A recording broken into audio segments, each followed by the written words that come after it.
This year I have a student named Jimmy. Great student to have in the classroom. During the school year, at the beginning of the year, transitioning to a new environment was difficult for him. But as the year has progressed, just consistency from day to day seems to really help him out. Support-wise, a schedule is probably the biggest support that I provide to him. It's a checklist. It's just runs through what his day is going to be like. Anything that might be different for that day, I boldface it and write it up at the top and write it in first person. If there's an adjustment in his schedule, I need to make sure that I tell him ahead of time. But he takes his schedule everywhere. He takes it to recess, he takes it to lunch, he takes it down to AMC, he just takes it everywhere that he goes. Let's see. In the classroom academically, I do more verbal response with him or drawing a picture.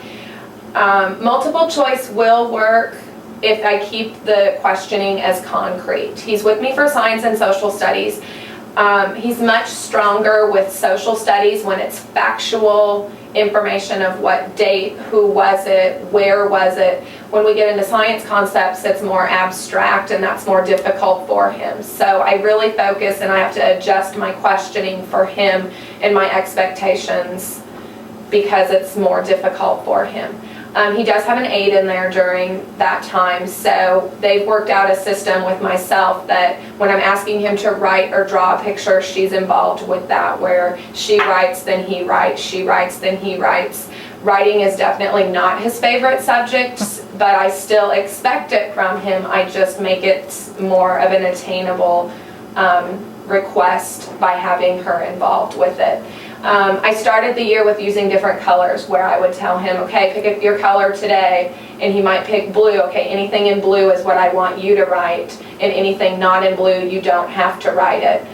And now we've worked a way where it's just I write, then his assistant writes, and then he writes and his assistant writes, and they just go back and forth.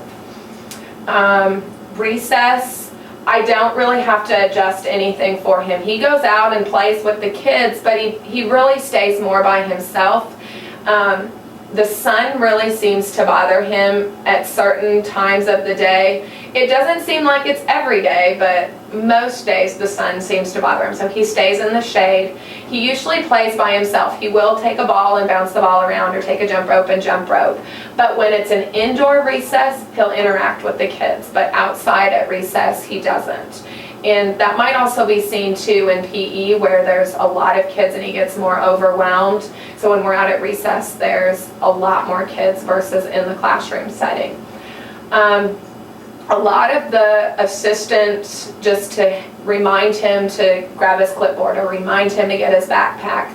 I have little kids that do that. There's a lot of little girls that just stepped into that role. It wasn't me assigning them. They just step into that role. But we've also had to have class meetings that they don't do it for him, they're doing it as a reminder. Otherwise, it's not teaching him responsibility. So the little girls in my classroom really just help with those everyday routine things that he might forget that he needs to do. He doesn't always move his legs, but he does kind of have where he kind of bounces his legs or shuffles his feet. And the squeaking of his shoes was, I don't know if it was more driving me crazy or if it was the kids, I'm not sure. So I just asked for a carpet square, and I don't know if it came from AMC or if it came from another location, but I just put a carpet square underneath his desk, and it fits under the legs, and then it stays put, but that keeps it quiet. He still bounces his legs. The other thing, he's very tactile, loves having things to touch. And I can use that as a calming, but I can also use it as a reward. So if I've asked him for an assignment, I take all of his tactile things except maybe one. Okay, I need you to complete this, and then you can have them back. He's pretty possessive of them. He doesn't like kids touching them or playing with them, and they respect that. But he lets them know, he's verbal with them of letting them know that he doesn't want them to play with those. Loves things on bracelets, anything around your wrist. Working with him to ask before he starts touching. Just a reminder with those, but he's very tactile. He needs something in his hand all the time when he's seated at a desk. When he's walking in the hallway, he has his clipboard. He doesn't seem to need anything at recess, but during the academic setting, especially at the beginning of the day when he comes to the classroom, he has all of his toys and squishy balls, and some of them stretch to just, they're more of a calming for him, I think. My student last year, we used a stoplight system with them of a red, yellow, and green. When they were, of course, behaving correctly, everything was left alone. As soon as I started seeing a behavior that was unacceptable, or we had discussed, okay, we're not going to go and exhibit that behavior anymore, I would use that stoplight system. Is it worth it? Are you going to change your behavior? Otherwise, this is going to happen. He was very high functioning in the classroom. The stoplight system worked. He would get a reward at the end of the day if he had at least one light to exchange me, but if he didn't, then there was a consequence, and the parents followed through at home on what the consequence was. A student that I had 2 years ago, we were on a puzzle piece system for him. He needed a more consistent reward, and we had iguanas was his thing, and we had a puzzle with an iguana that was all cut up, and then on the back side it was a puzzle of a book. And he had one puzzle for the morning and one puzzle for the afternoon, and the day was broken apart by minutes. It wasn't broken by classes, it was broken by minutes, because he was so oriented on the clock that it had to be at the same time every day. So as long as I was consistent, and I would put the puzzle piece on his desk, and that was the piece he was working for that amount of time. He either earned it or he didn't. When the puzzle was full, then he got his reward off of a choice chart. Sometimes the reward was, you know, he wanted computer time. Sometimes it was going to the library to get a book. Sometimes he just wanted his back scratched. We came up with a system of what he wanted as his reward. But the puzzle piece really worked.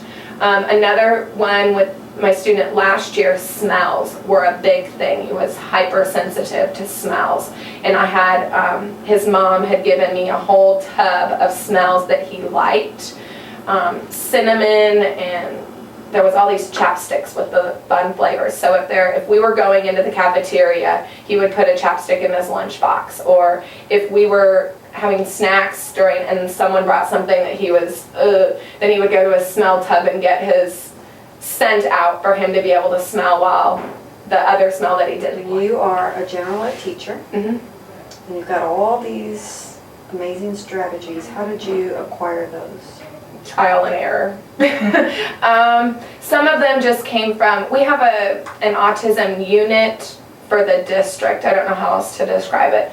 And a lot of it at the beginning of the year is just trial and error, talking with the teacher from the previous year, what worked, and sometimes it will work the next year and sometimes it doesn't.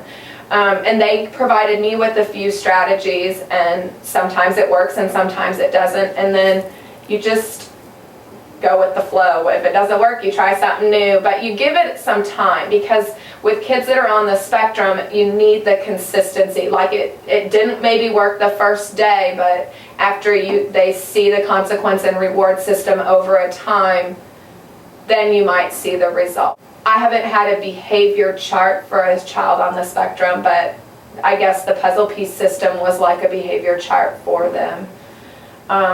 But just the way that you give directions, having all of the visual cues, general ed students need that too, because they're very visual learners as well.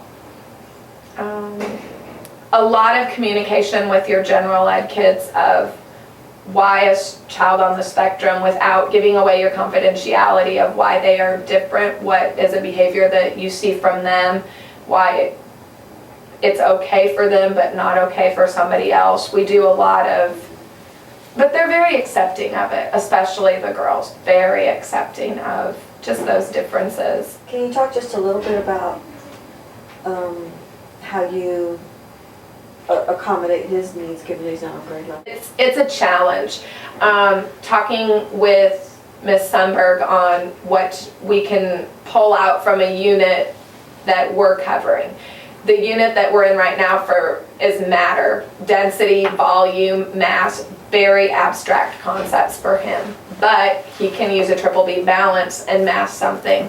He can tell me what color the liquids are that we masked. Doing a lot of just very observational things from him.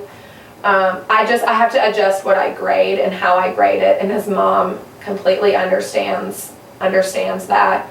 Asking him to fill out a lab sheet like I've asked my other kids, I will cross things out. I can even get from TLC a modified lab sheet for him where I ask him to draw a picture rather than write something. Social studies, I don't have to do a whole lot because it's very factual based. I can even sit with him and read a paragraph with him and ask the question and he can point to the answer or write it down. I don't have to do a whole lot for social studies. He can hold his own for the most part because it's very factual. A student I had last year was on grade level. The modification I had to do was he typed on a keyboard rather than writing. And he had an Alpha Smart that he typed out at his desk. So that was, but he didn't need anything else really for modifications because he was on grade level. That's great.